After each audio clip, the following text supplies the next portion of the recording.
The Mayo Experience. Mayo Experience. Mayo Experience. Mayo Experience.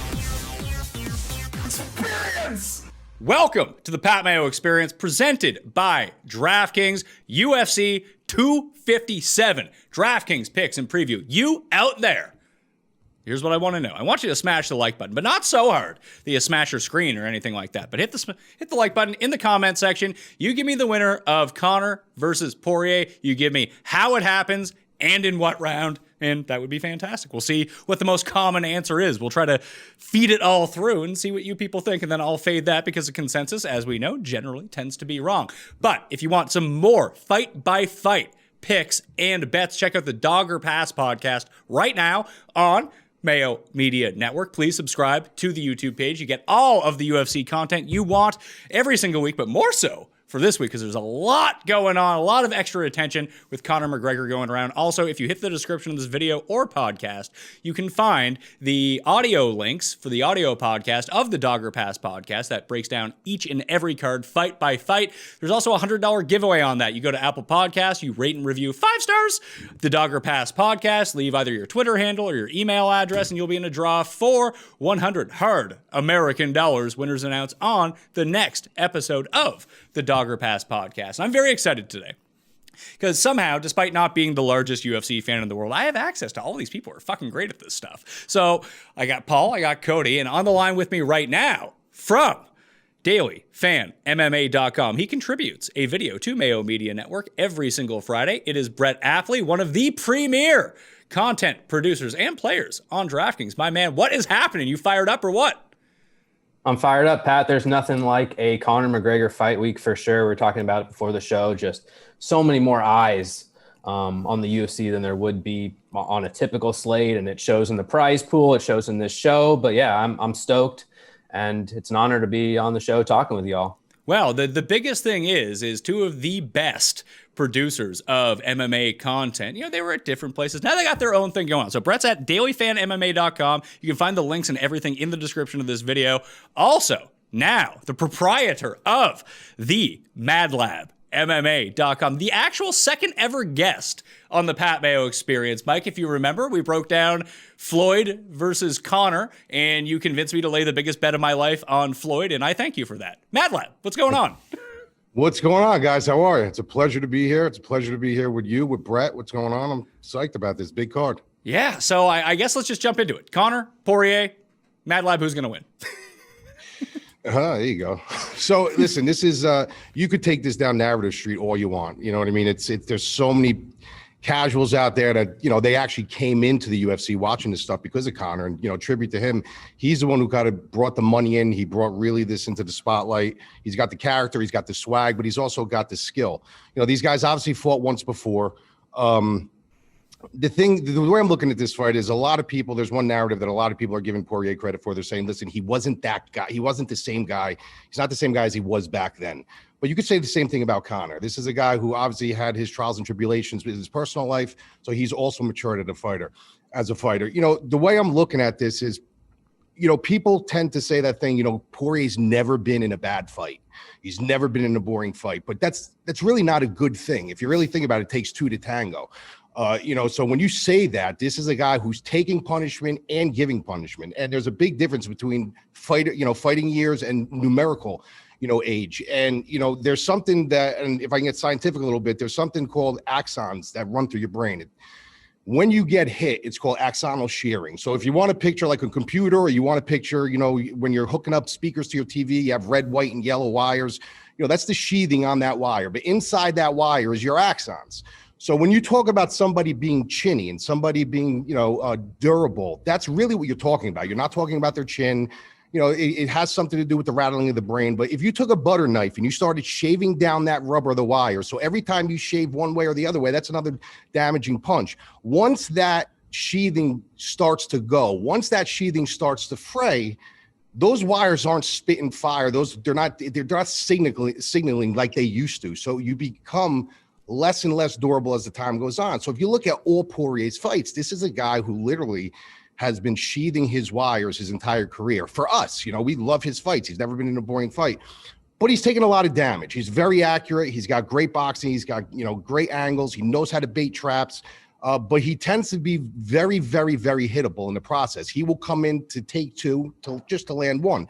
When you look at Conor, has he lost a couple fights? If you really look at the landscape of his career, there is a blueprint on him, and we all know what the blueprint is on him, but he's not as bad as a wrestler and as a grappler as people do think. The thing that I do like about him is he's extremely cerebral.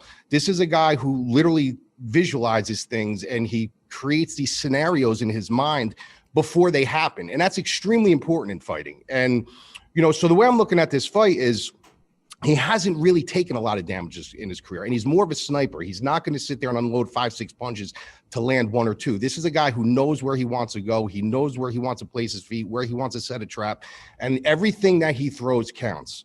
I think it's going to be a much better fight. I really do. I think it's going to be a much better fight than it was, but I just see the scenario being the same. I see Conor, either ended up catching him or just it's just going to be one of those fights where even if it goes a little bit deeper, I think he's at a good weight right now. I think mentally he's there. I know your genetic code really dictates your conditioning. You could be your best, but doesn't mean you're going to be somebody else's best.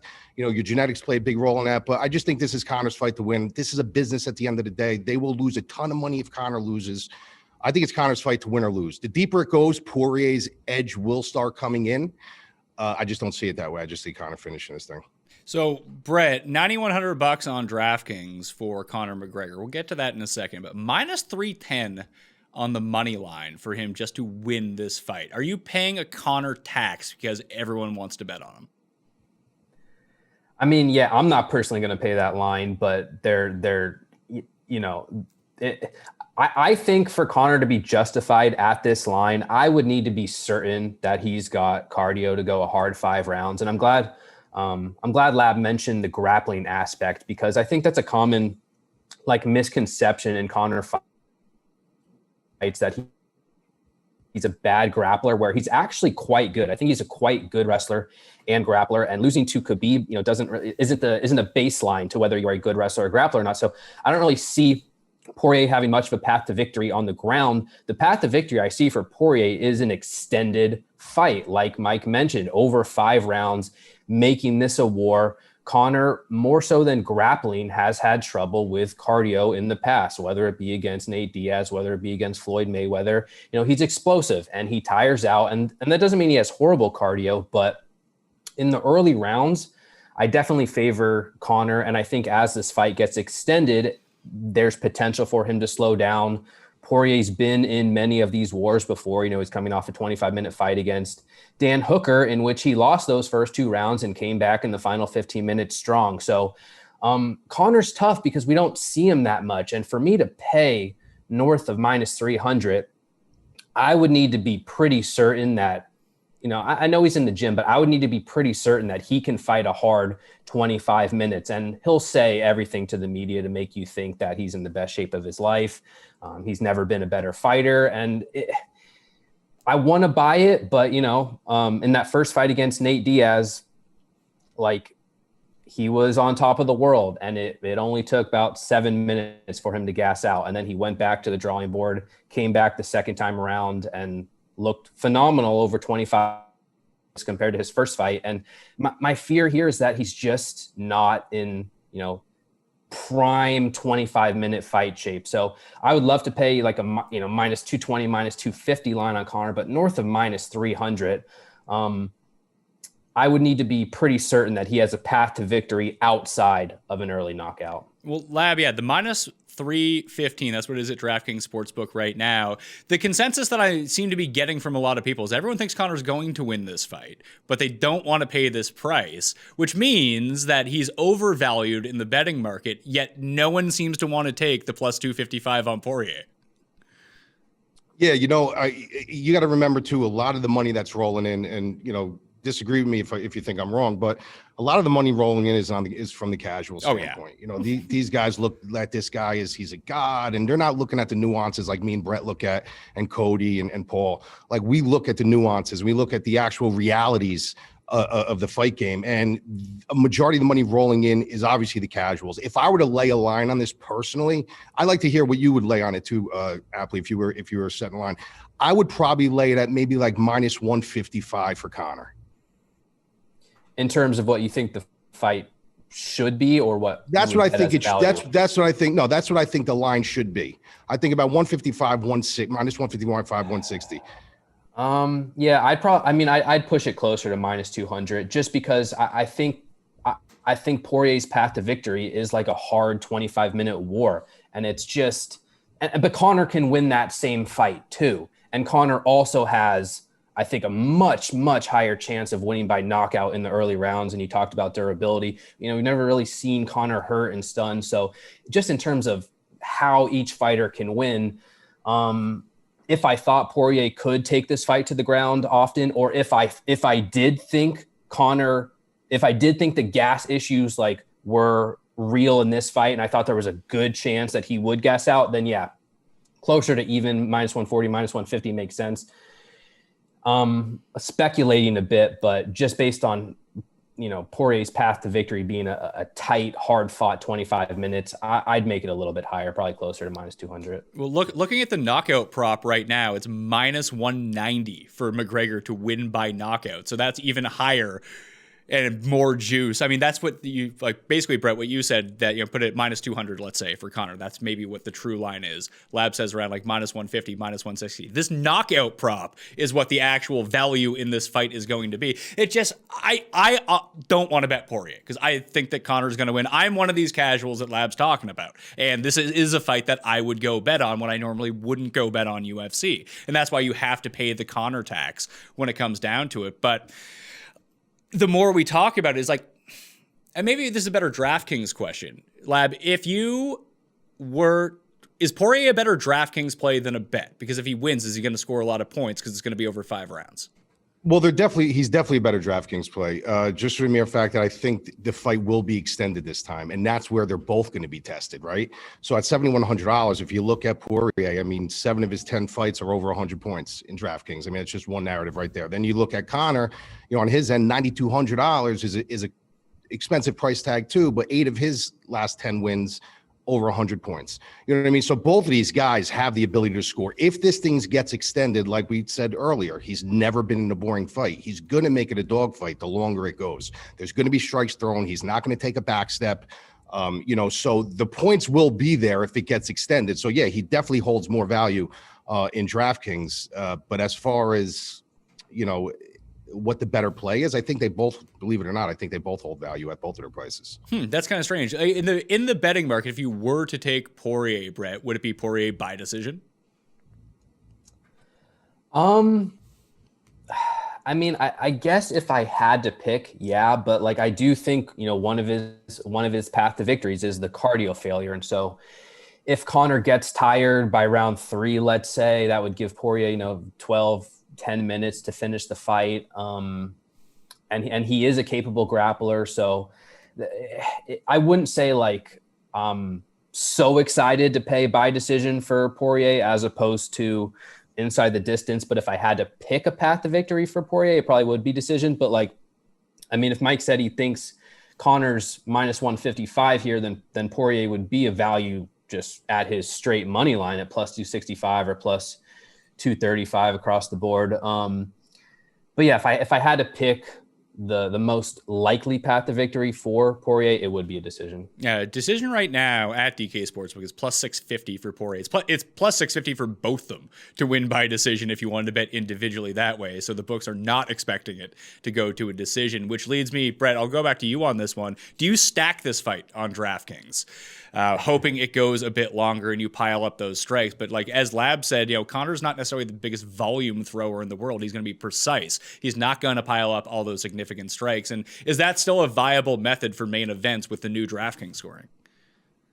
Well, I mean, Conor can pile up significant strikes over 25 minutes. I'm definitely 100% not stacking this fight in tournaments. I get this question all the time. It's just, if you're trying to beat out, you know, 50,000 other people, you need to have equity for 6 wins. And stacking a fight in tournaments means that at most you're going to get 5 wins. And there's just, I mean, you know, very, very small chance that you're going to come out with the optimal lineup, unless it's like a Holloway versus Volkanovski situation I think it's the last time we saw it, but that was like a 10-fight card, and there's 12 fights. Fingers crossed they stay on at Fight Island.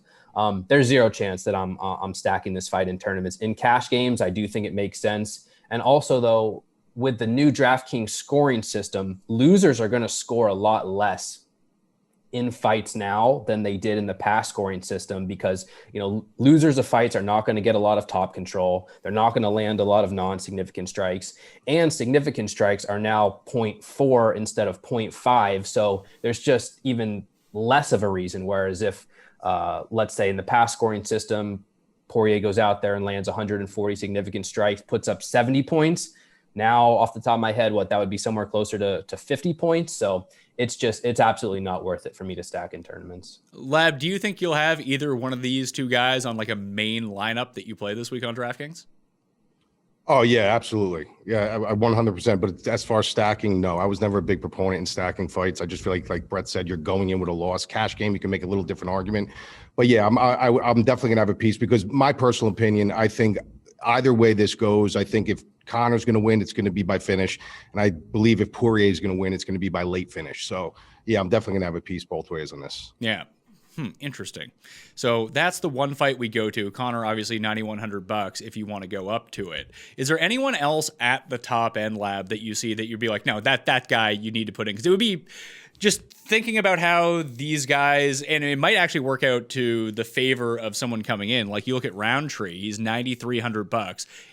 And if a lot more, like you said, casual bettors are playing, but a lot more casual players are playing DraftKings as well. Like no NFL money is running out. Oh, there's only 2 games. I can only play so much. Maybe I'll throw in a UFC lineup. To look at Roundtree, $9,300, 55 points per 9-4 record. But his path to a knockout in this fight seems better, I would think, than like some of the higher end guys, doesn't it? Yeah, he's definitely one of my higher upside guys to play. This is a guy who, he went overseas. He really tried to tighten up his Muay Thai game. He looked really, really good, man. When he came back and he fought Anders and he knocked out, Eric Anders, even though that's not a big, feather in your cap. He ended up coming back. He ended up losing, but he's fighting this guy that really he's been knocked out. All 3 fights in the UFC, all in the first round. So, I mean, if you're into numbers and you're into metrics, which I'm not really super high on it, but that just tells you right there that there's major, major upside. But Khalil Roundtree, on the other hand, too, he's no lock with anybody. I mean, this is a guy who can come in and look great like he did against Anders, and then he can come back and look fucking terrible. So, but it's there. It's there for the taking. It's just who shows up, what Roundtree shows up. But I like that as a high upside play. It's definitely one of my looks. Brett, where are you looking at the very high end here if you're going to start your lineups, do you think? Well, Roundtree's definitely one of them for a lot of the reasons that Mike mentioned. And he's minus 325 to win, and he's minus 195 inside the distance. It doesn't take a genius to look at Marcin Prachniow. He's been knocked out in the first round in all 3 of his UFC fights. He cannot take a punch. He doesn't really have a deep skill set. He's been knocked down 4 times in 9 minutes, and Roundtree hits very hard, and the metrics are there. The inside distance line's there. So I think Roundtree is going to be one of the most popular fighters on the entire slate, potentially more popular than Conor, just because I do think a lot of people will play Dustin Poirier at 7.1K, and I'm not sure a lot of people will play other fighters in this bottom tier. So Roundtree is going to be very expensive. The only issue with fighters like this, and we can throw Ottman Azaitar into the same category. He is at 8.8K, and he's a first round finisher. And what is he? He's not as likely to win, only minus 155, but he's plus 120 inside the distance. He's fought twice in the UFC. He has 2 first round knockouts. Guys like these are great to target in tournaments because when they win, it's very likely going to be an early finish. The problem is that outside of that first round finish, they have a very limited path to the winning lineup. So it's this boom or bust tendency that they have. I'm still going to target these guys in tournaments. But there's other fighters in this range too. Evloev, Ribas, Tsarukyan, they're all grapplers.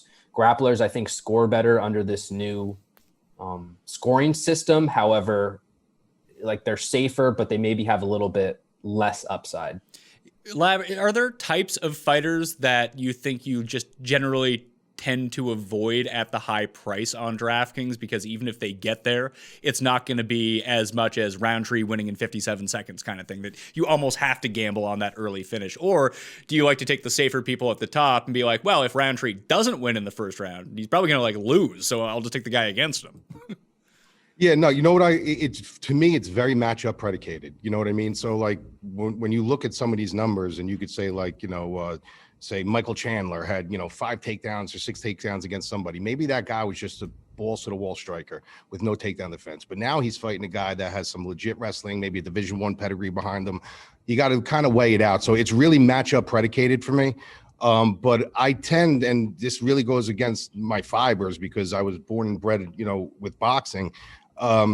I tend to lean towards the grapplers. If I know somebody's a grappler, I know somebody's a wrestler, right there, I'm going to look at their matchup and I want to see, what the deal is there. But just because, like Brett said, with the control time, especially with the new scoring, they seem like they're kind of gearing towards wrestlers more and more and more. And even though the previous scoring was that way as well, it's even more so now. So if you're getting a guy who wants control and you need control, and that's going to give you more points, the control are going to be, the guys that, like to go into the sandbox and like to, tussle on the ground. Do you think that this card, the way that it shapes up, leans more towards jamming in some stars along with some scrubs, try to get some upsets in there? Or is it more of a balanced type card where you see some like legitimate value in the mid range? Is that me or Brett? That's you. Oh, it's me. This card, I was actually going to ask both your opinions on this. I actually think this card is priced very, very well, and there's value all over the card. Some cards, like last card, I didn't believe it was priced out very well. It was very hard, to assemble certain things. This card, there is literally from top to bottom, I see value everywhere. So I like to stay in the mid tier. I think a lot of, especially the casuals, when you go into these big tournaments, 20, 30,000 people, they kind of go right to the top and then they go right to the bottom, and they kind of avoid that mid-range where that's where you really got to do your homework. You got to do your homework on the McMahons and stuff like that, where, a lot of these guys are going to go in and they plug and play, and that's when I tell the guys that, that subscribe and to me and stuff, I tell them, listen, I always start from the bottom. You always start from the bottom of the list. Get your dogs and stuff first, and then work your way up. And usually you're going to find that in that mid range is where the sweet spot is. Yeah, Brett, when you consider ownership as you're constructing your lineups, because obviously you're playing multiple lineups, do you find that there is more of a tendency for people to go with the names, especially on this card, like Conor will be the highest owned guy, right? I haven't made projections yet, but I would say, yeah, he'll be one of them, if not the highest owned. But people every single week, people look at the underdog in the main event and they go, oh my God, I can't believe he's priced at that. And I think there's just as much as there's a lot of people who love Conor, there are a lot of people who hate him. And Dustin Poirier at 7.1K, there's going to be a lot of people who play him, I think. So that'll reduce Conor's ownership a little bit, along with the fact that, again, Roundtree's there and he's an obvious target. Azaitar's there, he's an obvious target. And then you got some grapplers mixed in. It's setting up for stars and scrubs in that way, where just at the top of the range, there are many options that you can choose from. But the problem with playing stars and scrubs, again, you need 6 wins. And if you're paying up for expensive fighters, you're going to need to pay down to save salary somewhere. And I just don't see a ton of obvious names, at least. So it feels more like 7.5K and below feels kind of like a dart throw range to me. I tend to like going in the mid range just for the reasons that Mike said. These guys are lower owned. A lot of them still have upside. And in this particular slate, I do think there are at least a couple fights that potentially have value in this mid range. Hooker Chandler is one of them. McMahon Pena is another one. Mike, I was curious on your opinion of Michael Chandler, because, this is the co-main event on this slate and he'll be making his UFC debut. And I think, like, conceptually, fighters coming over from other organizations, whether it be the regional scene, Bellator, PFL, whatever, are kind of overvalued. And I personally like Hooker in this matchup. I haven't really deep studied on tape on Chandler before this week. Obviously, I've watched him in Bellator. He's a very good fighter, but like, I wasn't as impressed with Chandler's skill set as I thought I might be heading into tape. And I feel like, this fight's approaching even money. Chandler's a value at 7.7K. I feel like this is actually a pretty decent stylistic matchup for Dan Hooker. But I was curious what your read was. Yeah, I've been following him, for a long time, and he is one of those guys that's coming out from Bellator that I don't think is your normal Bellator fighter. I think this guy should have been in the UFC 4 or 5 years ago. I think that would have been the perfect opportunity for him to come, and if you look at, Hooker, this is a guy who is extremely durable. He's going to have the height. He's going to have the longer range. And, obviously he's punching down and Chandler's punching up. But Chandler's power is extremely, extremely underrated. I know he's a little bit chinny. He's been rocked numerous times, but he's also, a lot of people don't know, he's a Division I All-American wrestler. This is a guy who's got a serious wrestling pedigree behind him. And when you're that low to the ground, when you're fighting a taller guy, I know if you're going for, certain takedowns, it's hard to elevate the taller guy. But this is a guy who goes for blast double legs. He's going to go from nonstop. So if he can find his hips, if he can lay a bead on his hips, I think that line is right. I think that this should be close to even money. Dan Hooker is a very durable fighter, very good fighter, but you got to think, when you're in a war like he was in with Barboza, you leave a part of yourself in the cage. You know what I mean? So this is a fight where it's interesting to me because it's really going to be who's going to get what they want. Chandler's can't be baited into a firefight with this kid because he does believe in his power a little bit too much. And he can be knocked out. And I don't know if he can knock out Hooker. I know he's got the power to knock out a lot of people, but Hooker's so durable. So he's going to need to take this to the ground. So I'll be honest with you, I'm not even fully sold on either side yet. Mm-hmm. But I think the line is about right. And I think that a lot of people are going to be sleeping on Chandler for the mere fact that nobody really knows who he is because a lot of people just target the UFC. Mm-hmm. Yeah, that makes sense. I agree with you about the wrestling. Like I kind of look at him as a wrestler. I don't really think he has a deep enough technical skill set on the feet to really win in the UFC lightweight division at the top. Like I feel like there's a chance that Hooker kind of picks him apart while this fight plays out in the feet. You mentioned the durability, the height, the length, the volume. Chandler, he's got a lunging right hand. He's got a right body kick. He's very explosive, but along with the power, the explosiveness, he gets tired. So I feel like his path to victory is kind of wrestling here. And then it's just, D1 All-American wrestler. Is that enough? I would project him to land at least one takedown in this fight. I haven't, like you mentioned at the start of the show, looking at numbers, you see a guy who lands 5 takedowns and then you kind of go back and watch the competition.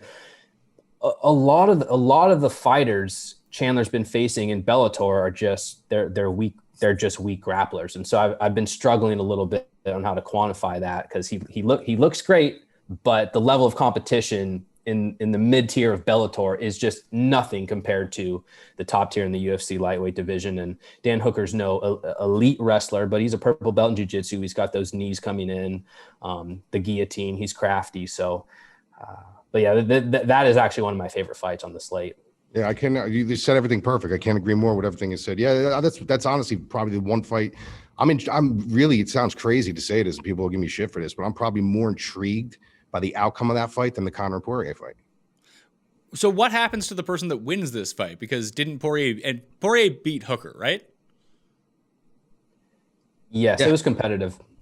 So what the hell's the guy's name? Chandler ends up winning. Like, does that vault him into like legitimate contender status right away? Well, my opinion of Chandler is I love him.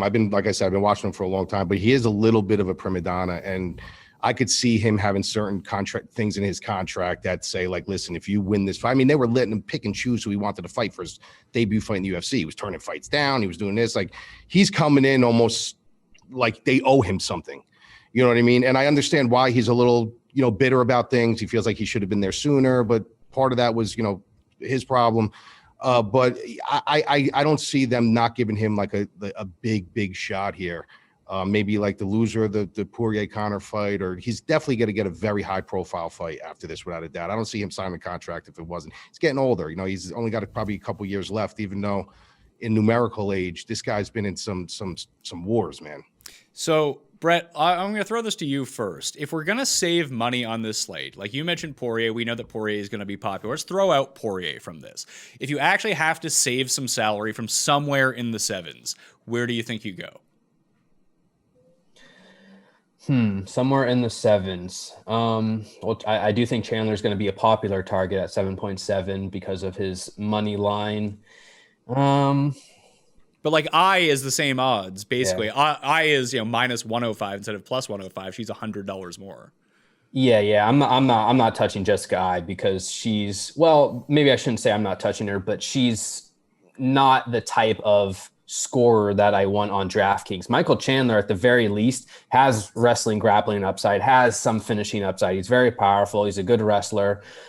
Jessica I is more of a boxer, and you just look through her wins on DraftKings: 72 points, 67, 63, 70.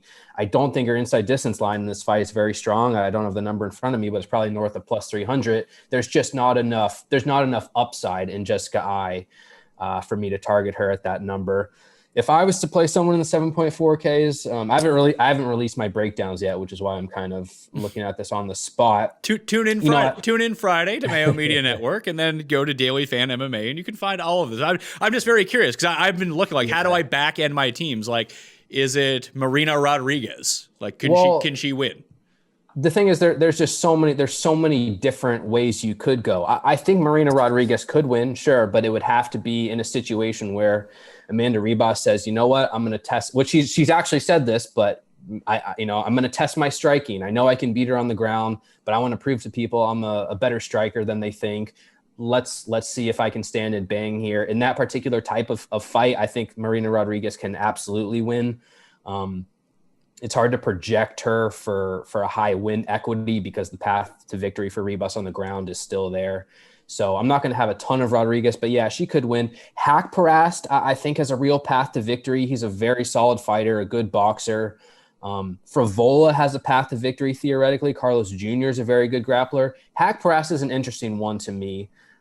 This is another one of maybe not my favorite like DraftKings fights on the slate, but these are two legit young talented prospects in this same lightweight division. And it wasn't that long ago where Haqparast was like minus 250 over Drew Dober, who's one of the best lightweights in the world, and now Tsarukyan's minus 290 over him. Tsarukyan's a very strong wrestler and improving on the feet, but a young kid, 24 years old. He hasn't been tested a lot. Haqparast is coming off a win against Alex Munoz, which was a similar stylistic matchup. He had to defend takedowns. And again, he's just a very technical, sharp boxer. He's got a lot of knockdowns in the UFC. So I think there's a path to victory for Haqparast at the very least, should he be able to defend some takedowns. This fight could get interesting in striking exchanges. Lab, before you give away all of the goods at themadlabmma.com later on in the week, along with the bets and all the DraftKings plays, is there one of these cheap fighters that does stick out to you? Be like, oh, like I can actually build around that. Like when you said you like to work from the bottom up, does one of these fighters stand out to be like, oh no, like that's a good play? Yeah, I mean, there's numerous amounts of them. I mean, there's so many, but I got to be honest with you. One that I'm really liking, I know, like Brett said, he's probably going to be a little bit highly owned, is I really like Chandler, as a dog here. I'm not saying to pick to win, but I'm saying just his chances. He's got a culmination of his career really has been waiting for this time. So if there's going to be a time where he's going to solidify what he's done in MMA, it's got to be in this fight. And they're giving him an opportunity to do that. They're not giving him someone super, super high profile where they're kind of putting his back against the wall. But if he does lose this fight, the question marks are going to swirl so much about this guy. He was so good in here and this organization, but then he comes to the UFC and he loses to Dan Hooker. Dan Hooker, we know, is a very good fighter, but a lot of people don't know who Dan Hooker is. So the general masses are going to look at that like, all right, this guy was, running roughshod on people early in his career in all these organizations, but then he comes to the UFC. So this is a fight, like I said, where it's really who's going to get what they want? Is he going to be able to employ the wrestling? If he does, you're looking at ground control. You're looking at takedowns. You're looking at him really being able to dial in and put a beat on his hips where he might be able to time his double blasts. And you don't know, the hooker. After certain wars like that, like I said, you leave a part of yourself in the cage. And when you're a striker and a guy takes you down for the first time, and you could see maybe he does it, on an easier level. You're defending two levels at this point. You just can't let leather go, because now you got to worry about a guy, you're overextending or you're throwing down and you're exposing your hips. So you got to fight a little bit tentative when that guy shows you, look, I can take you down. I did it. I'm going to do it again. You can't sit there and just open up and throw leather. You got to worry about 2 levels now. Now you got to worry about your hips. You got to be taking him down. You got to worry about the power that he does have. So I think there's value there, but there's value all over this card. He mentioned one before, Frevola. I mean, this is a guy with a super high motor, good wrestling, good power. I'm a little questionable about his chin. Brett, would you agree with that? Yes, very questionable. And some of his decision making, but he's a wrestler. He's a high motor wrestler. Sanchez is another guy, high motor wrestler. Cardio is probably worse than mine, but really, I'm gonna, my cardio sucks, these are guys with high motors right out of the gate, and if they hit that, that flow, and their cardio is a little bit better, or they made the adjustments. These are guys who all have potential. So, that's what I look for. I look for guys with high motors, high cage IQs, and you kind of match that and mesh it together, and you see what you can liquefy, and you take it from there. It's very matchup based for me. So I was going to say, Brett, before we get out of here, I did want to know, at the very high end, is there someone like, if you look at like Evelev, you're like, just no, $9,400, no. Because it doesn't seem like anyone's going to own him. Yeah, I never just flat out say no, because I mean, this guy's another very talented prospect. He's a very good grappler.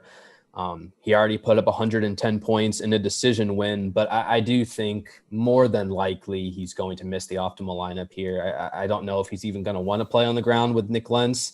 So he could win this fight, I think, wherever he wants to. I'm not going to be playing Evloev much on this slate. I did want to mention one game theory, very, very cheap play, which is Prachniow in that Roundtree fight we already talked about.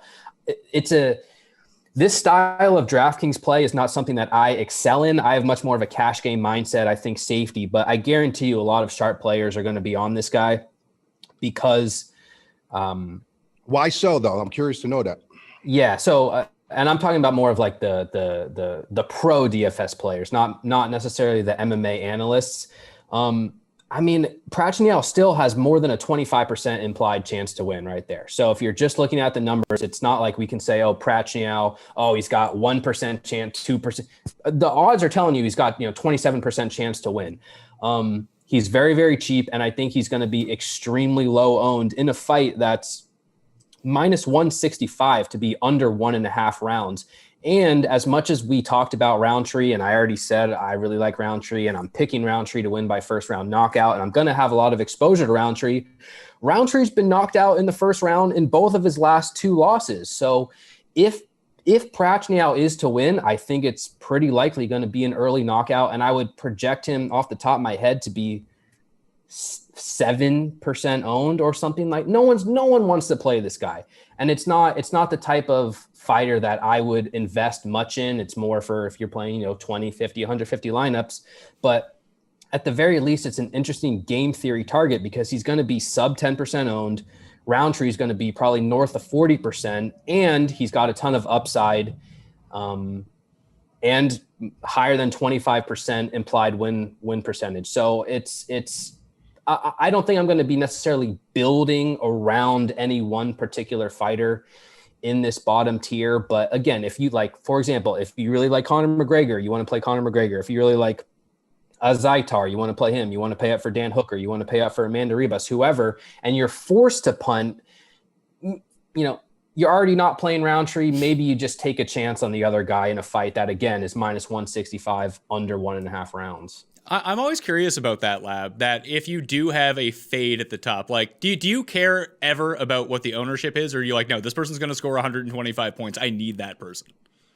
No, I got to be honest with you. The last card, Lazez, I told my guys, pull the reins back on this guy because Warley Alves, I've watched him for years. And this is a guy that I call him Jekyll and Hyde. There's a lot of Jekyll and Hyde fighters. This is a guy who, if you get the Alves that he can be, it was going to be a dogfight. I didn't expect it to end like that, but I thought he could turn this into a dogfight. And I know Lazez was super high owned. And the same thing like Brett said about Evloev. Like, what unfortunately people I think are onto him. But no, I don't go by that. I really don't. I don't even look at the lines until I'm kind of done, with my breakdowns. I don't like to be swayed. I kind of trust my own process. I don't really look at numbers that much. I do more of the eye test.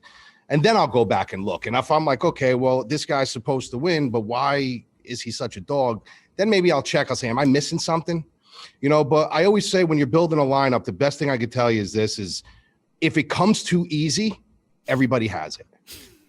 If a lineup just falls into your lap and you're like, this thing looks fantastic, chances are everybody's going to have it.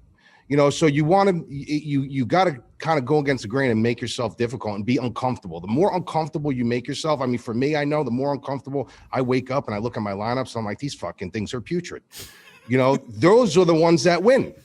You got to dare to be different, and you got to kind of, and I'm not talking from a cash perspective. Brett obviously will tell you better about the cash, avenue of it. But for me, it's the more uncomfortable I feel, the better my results tend to be. Well, your subs results have been pretty good recently, I've seen.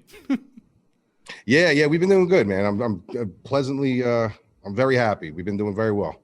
So Brett, last thing on game theory when it comes down to it. So if you can identify, let's say when you run your projections and you see that, like, let's say Roundtree projects to be one of the highest owned, let's say Rebus does as well.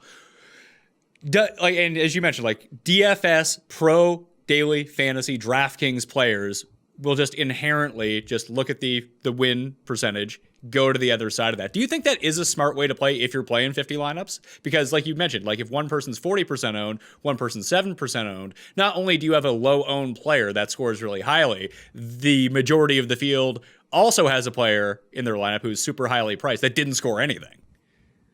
Yeah, I think it makes more sense from like a construction standpoint. Like if one fighter's 40% owned and one fighter's 38%, it doesn't, you play whoever you want, right? It doesn't really matter. But if you're playing a fighter who's 40% owned plus a 40% owned plus a 30% owned plus, the highest owned underdog, 25% owned plus, 30% owned, then it's you have almost no win equity. So ownership is not important in the sense that you still want to play the best plays and the fighters with the highest ceilings. But in terms of a construction standpoint, you don't necessarily want them all in the same lineup. So it's fine to play, Roundtree if he's the most expensive fighter, but maybe you don't pair him with the other four most popular fighters on the slate. So I definitely look at ownership, but more from a general construction approach rather than just fighter A is 40% and fighter B is 30%. Therefore, I'm going one way or the other. That doesn't mean as much to me. But if you can identify who the highest owned players are, does that put you in a better position to take the other side of that fight, I guess is my question. Sure. I mean, of course. And sometimes, I'll like to say, if you're already going to be light on a fighter X, for example, if you go through your lineups and like, let's say Amanda Ribas was 35% owned and you're not going to be on her, well, it might make sense to just double dip and take some of the underdog, because if in your mind that the way that you're going to win is if Ribas is not on the optimal lineup, well, maybe she's not in the optimal lineup because she just lost the fight. So yeah, it does make sense. And I tend to target like fights as a whole more than individual fighters. It's much easier to identify fights that are high scoring than one individual fighter, just because it's such a high variance game. So yeah, of course, if a fighter like Roundtree, like we know Roundtree is going to be very, very expensive. You have the opportunity, if you would like, to take a couple pivots, to take a couple dart throws on the underdog. We know Conor McGregor is going to be very expensive. The very popular, the popular fighters aren't going to be. It's not going to be a shock who they are. So it's always worth at least considering adding leverage to your portfolio by taking the lower owned underdog against an opponent who's going to be highly owned.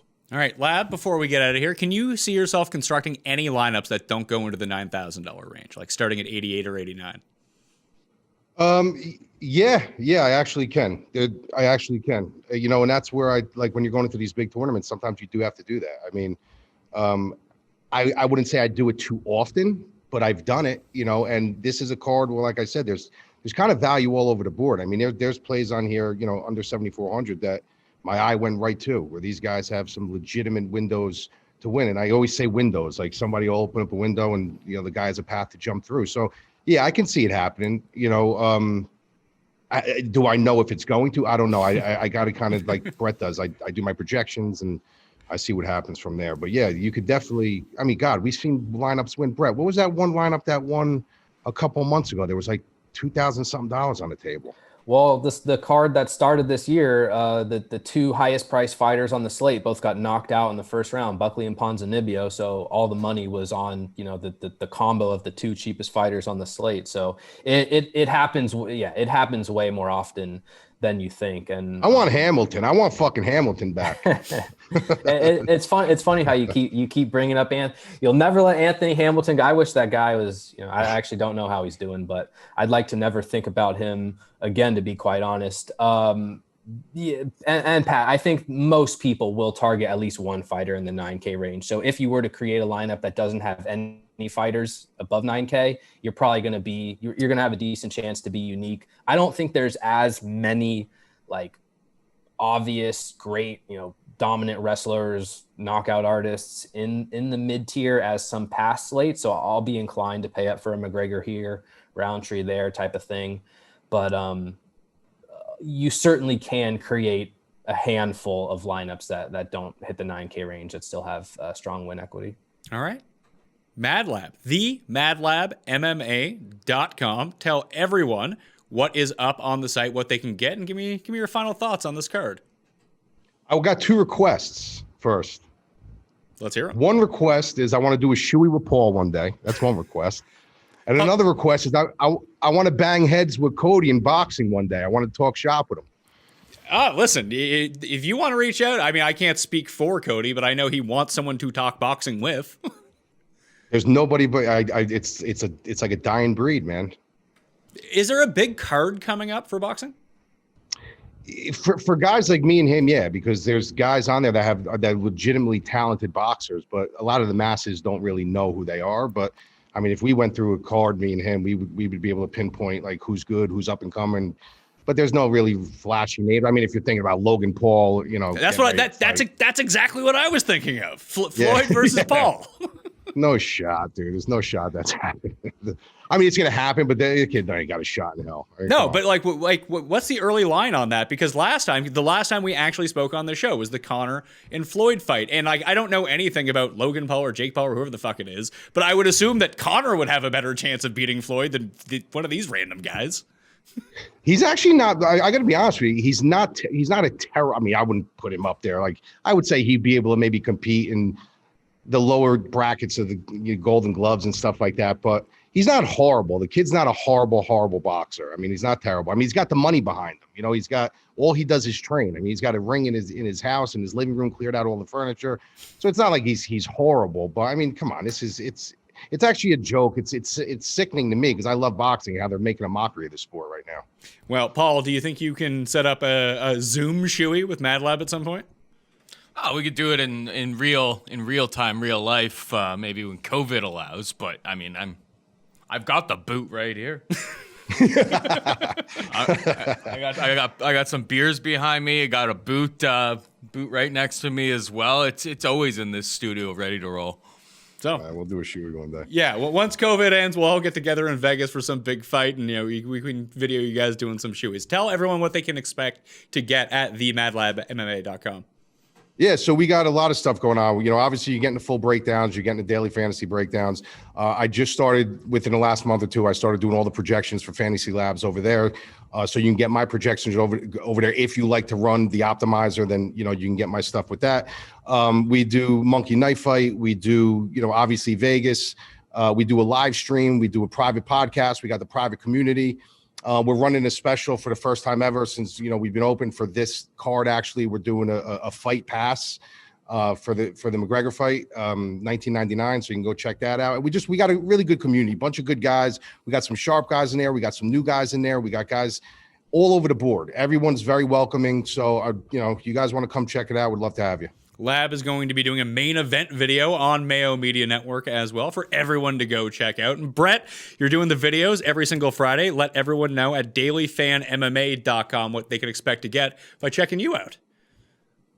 Yeah, same stuff. Breakdowns, podcasts, rankings, projections. We got a good community as well. I mean, look, subscribe to me, subscribe to Mike, subscribe to one of the other guys in the industry. Get some extra help though. You know, it's hard to break down all these fighters every single week. That's what we're here for. That's what we specialize in. And so breakdowns, rankings, projections, same stuff every week. I'll have the quick picks video up on the Mayo Media Network on Friday morning. If you're looking for free content, also got a free newsletter out as well. So no matter what you want, there's something for you here.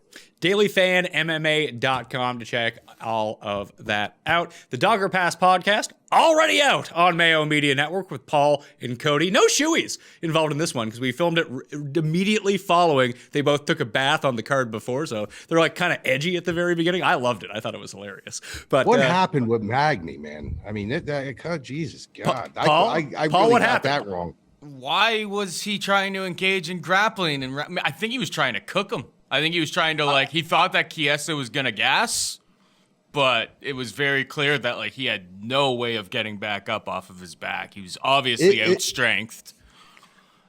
It was just such a horrible game plan. I mean, from top to bottom, it was just. It was exactly what you said. I couldn't figure out why. Like, what are you doing? He just had kept engaging in the wrestling. I got that. I was so off the mark with that one. I couldn't even believe it. Bush called me. He's like, "You all right?" I didn't talk to him for 2 hours.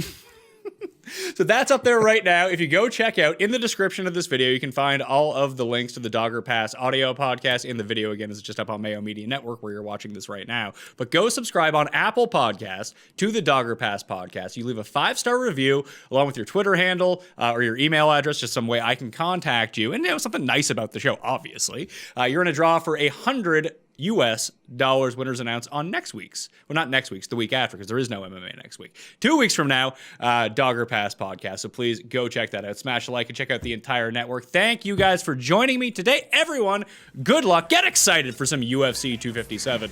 I'll see you next time. Mayo experience! Experience!